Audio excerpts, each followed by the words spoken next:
Have you ever heard of muscle testing?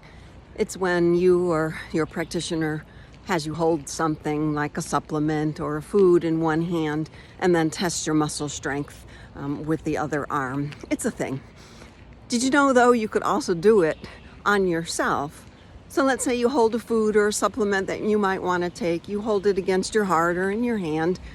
And if your body sways forward, just notice. And if your body sways backward, notice. Forward saying, yeah, it's good for me. Backward saying, might not be so good for me. Did you also know you can do it just by looking at a food or a supplement? Next time you're in the grocery store, instead of going through unconsciously and just picking up what you normally pick up, try standing in front of a fruit, a vegetable, a boxed item that you normally would buy or not buy. Stand in front of that. Notice, does your body sway forward or back? Maybe your stomach might hurt or you might get a headache. Awareness is key. Notice how the body feels when you're holding a food, whether it's a fresh produce, fruit, a frozen item, anything.